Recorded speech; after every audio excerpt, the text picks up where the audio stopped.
It was certainly a very interesting session on the reskilling, and that's paved a way for our session now. And I think this is very close to everybody's heart, which is on the performance management in a year specifically like this. And I want to once again warmly welcome all my fellow panelists. Thank you so much for taking time and being part of this, and also agreeing to candidly share some of the learnings and the practices and insights that you have gone through in your journey. So I have the tough job of moderating this exciting panel, so I'll try and do my best. And I'm also sure that there will be a lot of questions, hopefully coming from the audience as well. So we've thought of some aspects that would perhaps be information that the audience here would be wanting to listen to. So let's start with the first question, which is, and specific to the retail industry. You know, we are in a sector which is, which is spatial constraints, or also has proximity requirements, very different from industries like IT. And we have perhaps been one of the most affected in this COVID situation. So what I want to open the question with, and would like to invite Bhupesh and Mukta to actually share their perspective on how COVID has impacted performance systems, how has it impacted goal setting, and is the impact seen for a short term, or is it looked at something that will be here from a medium to long term? So let me start with Mukta, and then maybe Bhupesh, you can give us some of your insights as well. Sure. Thank you so much, Priya, and what a pleasure it is to be with everyone today. And thank you, Priya, for getting us kick-started straight away. So indeed, extremely interesting times that we've been part of. COVID, has COVID impacted performance system? It absolutely has. And that's linked to the fact that, organizational priorities evolved over the last few months. Initially the focus was around protecting the cash, and all efforts were around managing cost at that point in time. Now, as business head towards the road to, of recovery, while cash will continue to play an important role, the driving factor from here on is focus on turnover and ensuring that, you're able to get the customers back in the stores and make them feel safe and help them shop. Now, how did this impact performance? Was clearly the fact that, what you were focusing on in the past was not suddenly that important. The focus around conversations, around the empathy, around people aspect became so important and had to be integrated through the entire process of continuous performance management. So in the first half of the year, the goals itself was set keeping in mind the priorities that the business had at that point in time.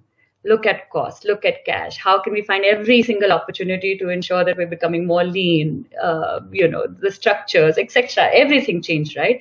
And that had to percolate top down. So what we did at M&S was we created a vision of what is it that we were thinking our recovery path to be, and a little bit of, a combination of what we were seeing, some of the other markets who were ahead of us on the curve, learning from them, as well as trying to take you a lot from gut, because there was no ready-made playbook for one to be thinking about, this is how, let's plug and play. So H1 priorities were defined very differently, and we started a journey of, goal setting on a monthly basis, because things were moving very, very quickly. So, and the entire focus was to stabilize the business. From there, now, as we get to the road to recovery, our focus is now shifting to how do we optimize opportunities to serve the customers to ensure that, the cash registers continue to keep clocking in. And hence, all efforts are about how do you commit yourself to trading? What are the things that you're going to do differently to be prepared to, be obsessed about customer service? I think suddenly those aspects are now becoming very, very prominent in the business. Now, keeping a view of what is going to remain long term, I think it's the whole process of those continuous conversations, quickly adapting and changing wherever needed, because the situation will continue to remain fluid. If we look at some of the markets who were ahead of us are now actually seeing a second turn of the lockdown. We don't know what's ahead of us. We genuinely don't know. So we can't really predict in the long run what's going to happen. But what is needed is the process of those continuous conversations to remain an integrated part of the culture, to say, are we doing the right things for the business? And it's relevant. And I understand as an employee who's sitting on the shop floor, to say this is still contributing to where the business wants me to contribute. But the ethos, the compassion, the safety, the health, the continuous support to people is now integrated in that performance process as something that's going to last for a long time, because the way you do things has changed. It's the what that needs continuous adjustment. If that helps, Priya. Thanks, Mukta. Thanks so much. I also, Bhupesh, I think here is an organization that's gone through a huge change management in the process, in this journey, and something that's really unheard of, and certainly,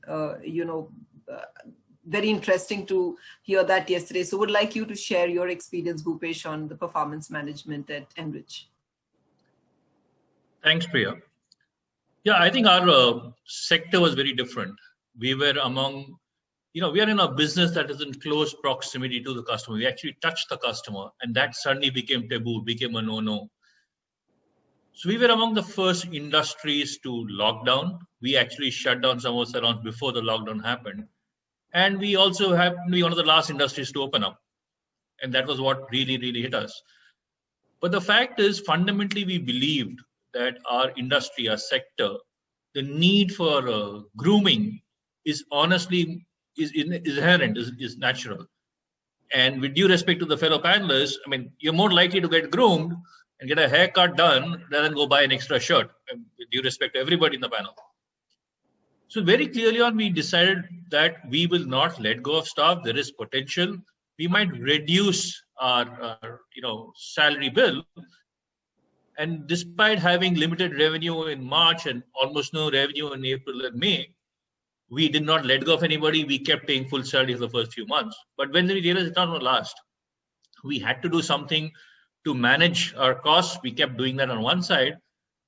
But if I have a reduced salary bill, what is the best way to distribute that? How do I ensure that the distribution of the salary bill goes to the performers, and the passenger should very clearly get a message that, look, I'm not contributing as much. And I think in the month of May or June, some salons just began to open up in Gujarat and Karnataka, but the bulk of our salons, which is Western India, had not opened up yet. So we had hardly any revenue coming in. And then we took a big, I think, decision. Like most companies have a fixed pay and a variable pay. I think we did a lot of communication to convert everybody to a variable pay model. And that was a fundamental philosophical change. We had to actually hold a series of webinars to communicate in a transparent manner why we are doing what we are doing. You know what the other industries are doing. You know what the other salons in the beauty industry are doing. But why we believe that this is the best path forward. And then we actually renegotiated our terms of contract. We actually converted everybody to some sort of a variable pay and use that. We did a lot of modeling and figure out that, look, if you do the right things, an individual performer can actually get much better money compared to last year. One of the advantages we have is almost 60-70% of our team members are direct contributors to revenue. While on the shop floor, they are the skilled technicians, they can earn money. And therefore, we then remodeled everything and said, look, these are a bunch of input parameters that are in your control, that you can influence. And if you do the right things, you will get the right earnings. Focus on what you can control, what you can influence. What are the lead factors that you have? The revenue is the lag factor. Focus on client experience, the client repeat. That's much more in your control. And we actually had to change the entire business model, completely. Because the fact is, as I said, almost 70-80% of our team can measure their performance. So they know where they're heading to. Interestingly, if we come back to the topic of performance appraisal, we know that the annual performance appraisal is not relevant anymore. We have to live on a quarter-to-quarter basis. It's like on a rolling quarter basis. Yet, the team member could say, look, I slogged the entire year till the month of March.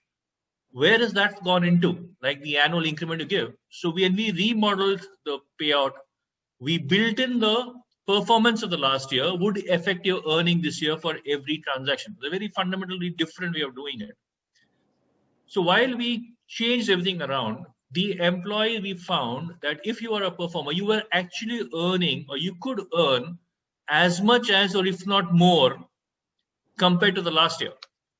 So while businesses probably come back to maybe 60% or 65% of last year, there are people in our team who are actually earning as much as, or if not more than last year, clearly differentiating the performer and the non-performer for things that are in his control.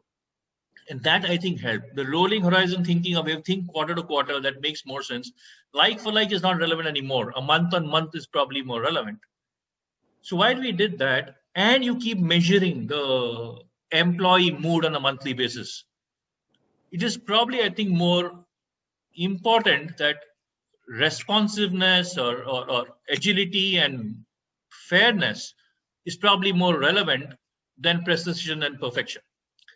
And once we got that thought process, let's be responsive. We done something, the operating conditions have changed, the environment changed, the business environment changed. Some salons have opened, some salons are not open yet. We've got a second lockdown, whatever be the condition. My building may be sealed, the place where I have my salon. How do I hold the employee responsible for that? And we kept doing that. Be responsive, be agility, be fair, and communicate and over-communicate. So we had a series of videos to over-communicate, and that, I think, brought transparency, brought trust, and that probably helped us. So while the team is fully aware, there's no performance appraisal of the traditional annual side, but every month on month, they are being evaluated, and whatever they do today is going to affect their performance. They can earn more money. And that's, I think, the fundamental thinking change we did. I must say, Bhupesh, fairly bold decisions taken during these times, and certainly some valuable lessons. And I think for me, some key takeaways are, in Marks and Spencer's, the way the agility is applied in the goal setting, looking at it month to month, which is something that you also mentioned. And I think a lot of organizations are really looking at it from day to day and month to month basis because of the changing situations, and making sure that everybody is geared to the business priority, be it in the top line or be it bottom line, even saving costs. And you rightly said, Bhupesh, I think business models are undergoing changes. And there are a lot of places where I think there are, we've seen that the models have changed. There are renegotiating of terms that are happening. But I think it's the first time I'm hearing that an organization has actually gone through renegotiating also the terms for employees and making it more variable. And also good to hear that some of the earnings are far higher than what they were earning earlier during these times as well. My next question is addressed to Rahul and Anjali. And I know, Rahul, you have a very different perspective and a very contrarian view. I think yours is one industry where perhaps the impact has been quite divergent. So if you can share with us how in retail, and there are different functions, right? The front end, back end operations, IT, digital, and all. I think a lot of this came alive in the various discussions this year, because many of their roles also kind of diametrically changed in this situation.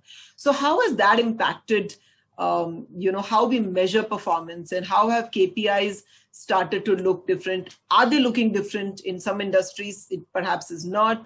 But there are some interesting practices in Trent Hypermarket as well that, Rahul, you are sharing. Maybe it'll be good if you could share in this forum as well. And Anjali, if you can also share on some of how you customize some of these KPIs specifically for your leadership team. Over to you. Thanks, Priya. It is good to be in this forum. Now, before I share, I think one learning which I had in last 20 years of my career is performance management needs to be seen in a very, very contextual manner. Okay. There are so many articles and studies floating around performance management and the ideal system, and the ideal system that an organization should adopt or should do away with. The question I've always been asking is that, is there an ideal performance management system? And my experience tells me no. Like there is no ideal political system, there is no cookie cutter performance management system that all organizations can universally adopt. The idea is to create a system that meets the organizational objectives and enable an exceptional performance culture. I think that's the predominant objective that we also look at when we see performance management in the context of Trent Hypermarket. So we have told ourselves that we will do 3-4 things in order to deploy a PMS in the organization. The first and foremost is we got to reward our top guys disproportionately. Okay, we often forget an important question, that how do you reward your best employee? The basic tenet of any performance management is to enable superior performance. And for that, we got to reward and differentiate superior performance. Now here, we always look at the 80-20 rule, that we call it as a Pareto principle, which states that 80% of the effects occurs due to 20% of the causes. This means your top performers contribute a lot more than your average performers. So from the simplicity standpoint, we looked at performance management process is applicable to people beyond a certain level. Okay, so we have bottom of the pyramid guys, which are executives, senior executive, up to assistant managers, 60% of our total population. We have decided that we will look at their variable pay as completely depending on the company performance, which essentially means that you're working for the company. If company does well, you get; your company doesn't do well, there is a flip side to it. Second important factor that we are constantly telling ourselves, that feedback, and only feedback. Continuous and year-round feedback is the backbone of any performance management process.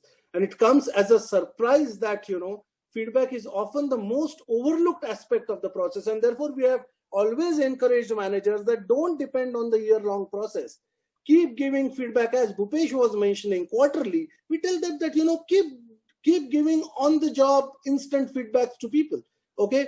Often performance management has tended to be a yearly or biannually process. And we have told them that, this is not the way we will look at it. And hence, people who are above the manager level, we have conceptualized the process that, some portion of your variable pay depends on company performance and individual performance. Okay. And we have decoupled that variable pay from the performance appraisal. Okay. We have made it more an employee-driven process, and we have told that your performance appraisal is your responsibility. If you don't initiate it, the managers will not take the responsibility to do your appraisals. We have also, this is the issue that we are still grappling with, but we tell ourselves that while it is important to pay for performance, a good performance management system should focus on the feedback, which means compensation must be decoupled from the performance conversations our employees are having with. But isn't this out of the sync with point 1 that I was talking about? Yes, but compensation, we have told ourselves and our managers that compensation has always been the proverbial elephant in the room, which managers and employees sit down for the performance review discussion.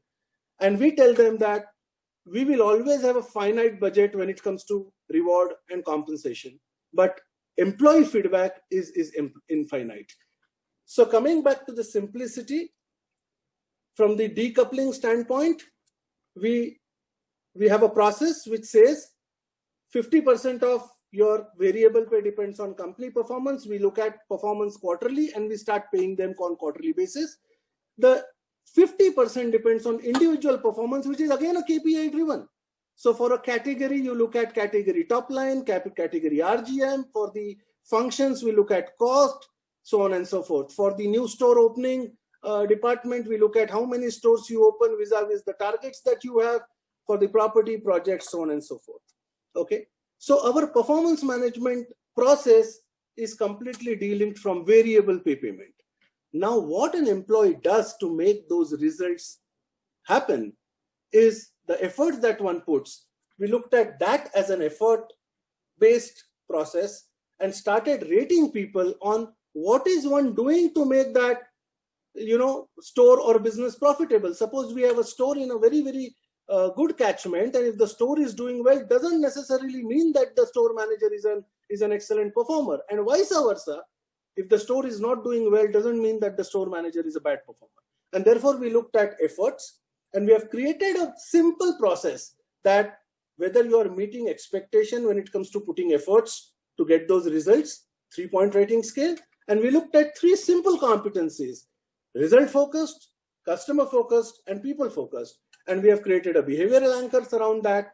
And again, a 3-point rating scale, whether you are meeting expectation, not meeting expectation, or exceeding expectation. Basis that, everyone gets a rating on a 9-box grid, and we arrive at a percentage increment, which is purely on our affordability to play.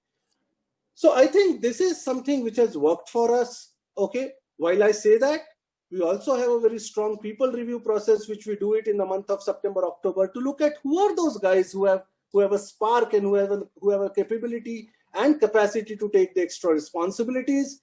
And okay, those people needs to be looked at little differently from the career standpoint. So I think these are the 3-4 things which we have told ourselves, and I don't claim that this is the right thing to adopt, but I think this has been working for our business. And coming back to the COVID times, we are the business which is outside the purview of disaster management guidelines. We are into essential services. The stores were open from day one, and we have been encouraging people by getting them back to stores. Okay, so we look at efforts, we look at results, and basis which we have devised the performance management process. Thanks, Rahul. Thank you so much. Anjali, over to you. Yeah, hi, a very good evening to all of you. I think we're all caught up in this maze of finding the right way to address performance management and keeping the existing circumstances. I don't think so. There is a one-size-fits-all approach to this management of how do we assess performance.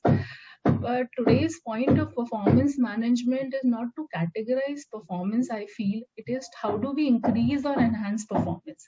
The approach has to be more flexible, and we need to continuously adopt a continuous recalibration of the measures and the goals. I think the goals has to be more short-term, as Bhupesh also mentioned, and it has to be more quarterly based, seeing the dynamic situation. It has to be more simplified. The leaders need to ensure that how do they keep the ship afloat. Now the organization, the focus of the organization currently is on the survival and sustainability and replacing with exceeding the targets. So I think we need to adopt the performance management and the leaders needs to focus more on the softer aspects. How are people managing the crisis? How do they respond to rapidly the changes that organizations are implementing to keep the business continuity? So I think employee also understand the financial setback that employer are facing. So, and also I feel that they are investing time and giving their 100%, more than 100% to ensure how do they speed up recovery. So I think more than this year performance on the quantitative, I think the organization needs to focus more on the behavioral and the people skills of the employees, and how do we rethink the strategy, focus on the process improvement. The KPIs has to be more around digital transformation. So these are the 3-4 things that we need to focus around, and also the KPIs has to be more short term and project based, so that people have clarity on how do they achieve, because there's no point keeping long term. The situation is still very fluid. You never know what happens tomorrow. So I think the focus has to be more on short term and specific projects with clarity. So trust and transparency has to be more, and like Bhupesh said, there has to be over and over communication to all the teams there. So we also adopted the approach of a concept of OKR for the senior leadership team, where we gave them 3 quarterly projects and tasks that helps to cascade down the teams. So that has also helped us to the senior management to give clarity and transparency in the system. Thanks, Anjali, and thanks, Rahul, for giving some very different perspectives on this. And we have some questions, which I'm now going to direct the next one to Anirudh. There's a question from the audience, which is how to measure performance when people are handling multiple roles. And to this, Anirudh, I'm just going to add one more bit, with your permission, which is also the paradox of effort versus results, which is, the effort is all geared toward futuristic, whereas results is all about the real cash flow, right? So how is one actually looking at balancing the two? So Anirudh, over to you. So I think very rightly said, Priya. I think efforts cannot always be rewarded, but I think they have to be recognized. So the outcomes are to be measured in a more tangible manner. And whatever is measured gets recognized and rewarded. But I would like to add here that the leaders of the organization as well as HR professionals have a responsibility to identify the talent of the company and develop their potential. So in real terms, Shoppers Stop incentivizes people based on outcomes and business results. And promotions and increments are done on the basis of efforts, meritocracy and competencies. Of course, performers in a positive and accommodating markets are rewarded. So market scenario also plays an important role. But I think like Rahul has said earlier, managers who make a turnaround in a difficult and adverse market situations deserve more, if not, equal rewards. So we believe that managers who overcome setbacks and failures in difficult situations, they are key for long-term business sustainability. I also want to add that levers for measuring performance is constantly evolving in the COVID scenario. So targets are moving, and like Bhupesh and Anjali had said earlier, monthly and quarterly reviews are there and changes are done towards the target. And the levers are, of course, move towards cost optimization, process improvements. They are more moved towards digital and omni-channel sales. On the stores, it has moved more towards conversions because footfalls have gone down. But on the digital front, the same set of levers will have different matrices. So for example, in an omni-channel setup, average bill value online is much lower than in a physical store. While repeats or frequency of purchase by the customer is much higher in an online setup. So there has been a lot of conversion at the store from physical to digital purchases. So all this is getting included in our reward structures. As far as the question is concerned, I think how do we reward people who are working in teams and who are working in different CFTs? Outcome of the CFTs is important. So we had recently implemented SAP, and it was a joint effort. But each contributor had a different role to play. So there were people from marketing, there were people from finance, and everybody, though they had met their own timelines, they had different milestones to achieve. And if the individuals are achieving their milestones, that is the recognition or the reward that the individual should achieve. But overall, as a team, they should be able to achieve their overall goal. So that's how I would say that recognition and incentivization can happen at a CFT level. Sure. So so I think one perspective of that question also is, and maybe Mukta, if you want to give your views on this, is if you have people who are in multiple roles. Yeah, I mean, then, and I don't know if Marks and Spencer's have that situation, but if there are people on multiple roles, how would one really look at, measuring their performance? Oh, absolutely, Priya. I think very similar to some of the things that we are hearing, there are people who play multiple roles. And I think we've all had to look at acquiring different kind of skills, work with each other in a very different manner. And we're doing a lot more. I think the effort, to your point, is so amplified at this, in the current times. And then kind of agree with what Anirudh said, at this point in time, we're all kind of trying to ensure that we are recognizing all the efforts that are going in.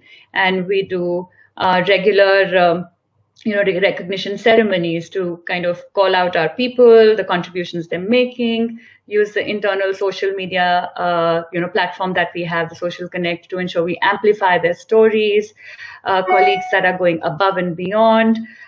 We're also trying to give them extra opportunities, whether it's through training programs, whether it's through interactions with the leaders. So I think right now it's packaged in not a necessarily very monetary manner, but I think there is also that aspect that is coming in from an organization standpoint as we continue. We recently revised our benefits proposition, and we put a massive thrust around health and well-being.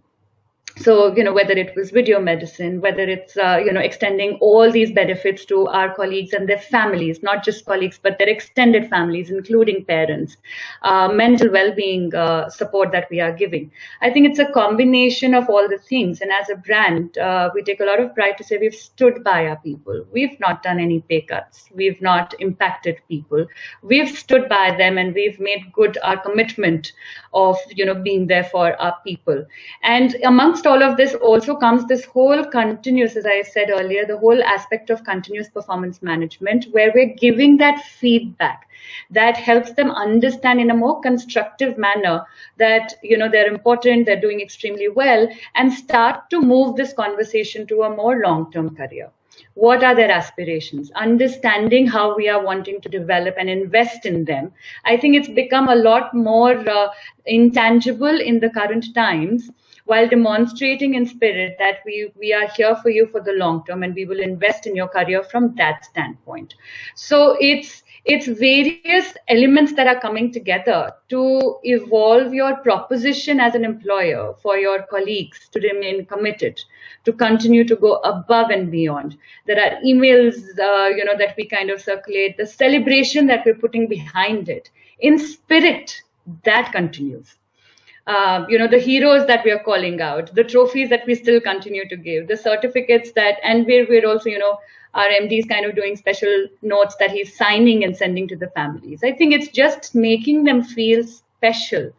And a very, very important part of the M&S family is how we're leveraging the spirit of the effort that is coming in.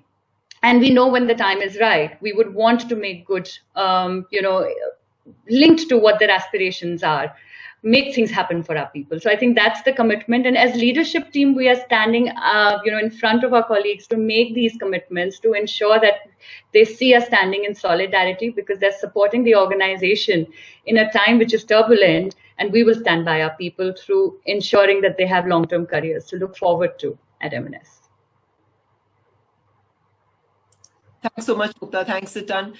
I've got two messages which say that we have just got a few more minutes left, and we have two questions. So I'm going to request Mr. Bhupesh if he can address this question on how to design reward system when the structure is in chaos. And then there's a follow-up one for you, specifically for you, Aniruddha, which is on employees who work for online channel, who have worked and have been on their roles in tough times, be rewarded more as compared to an offline employee who got a chance to serve in second half of the year. So we'll start with Bhupesh, and maybe Aniruddha, if you can answer the next question. Go ahead, Bhupesh. Yeah, thanks. What I hear the question was, how do we reward people in times of chaos, right? How do we measure that? I think yes, how to design reward systems when the structure is in chaos. Okay, the structure is in chaos, and I think will be in continuous chaos for some time now. We as business leaders very often make the mistake of tending to focus on the uncertainties of life. This is not working, that's not working, and that's human nature sometimes, just to focus on negatives. I would rather step back and encourage the entire team to focus on the certainties of the business. These are the building blocks on which we need to build the company further. So if I look back at our company, the legacy of so many years that you've built, the client base you've developed over time, the reputation you've got, the client loyalty you might have developed, the staff loyalty you might have developed, are the certainties that you've already got. I'd rather put my business future on those certainties and then cross the stream that comes ahead. And that's from a business perspective. If I drill it down to an employee perspective, as me as an individual, what can I do? The same formula. What are the certainties that I have got on myself? For example, what is my expertise? What are my skills? What is my learning? What is my adaptability? What's my sense of ownership? What do I need to be developing further in the next few years in the changing time? The times have changed. That's not in your control. What is in your control is how you choose to respond to that. Building on that, I would evolve. I mean, I'm just reacting to the question. I would evolve a performance system that reinforces the strengths of the business so that when something unusual happens, you know how to react. I would evolve a thing that reinforces the strengths of the employee and develop those skills, because my team member might have a different set of skills and jointly we will do it together. So by building on the strengths of the business and building on the strengths of the employee, that's in my control, get ready to face the uncertainties. And I think that's how I would evolve the performance structure and keep evaluating quarter on quarter. That's my response to that. Thanks, Bhupesh. Aniruddha, over to you. Yeah, I think a very valid question has been asked. So during the lockdown, a lot of our employees were at home, and front-end employees were also at home, and back-end employees are still working from home. But I think we wanted all the employees to contribute, and everyone in the respective functions was working on a bounce back plan, was working on how to deal with supply chain constraints, was working, HR was working on engagement and how to improve confidence of employees, on communicating. They were planning for staff shortages, for planning for, when the store opens, how to safely get the employees back, how to safely welcome the customers, and everybody was planning for the long haul. And things were quite uncertain. So we had our front-end associates also call up employees and push for online sales. So really, if you ask me, nobody was as such workless or jobless sitting at home, and everybody was contributing. And therefore, whatever work employees were doing, they will get rewarded when things normalize, and of course, when we have much improved cash flows. But if you ask me, in comparison, everybody was working towards online channel sales or cost optimization, or looking at supply chain issues, or was looking at inventory levels.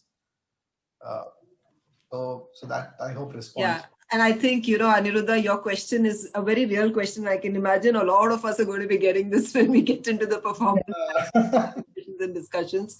But I think you're right. I think the times have been tough. And I want to go back to what each one of you also shared, which is, I think it's been all hands on deck. And I don't think we can ever say that, this person has not contributed only because you've been sitting at home, because we've seen that people working from home, and it's perhaps been even more tough for them.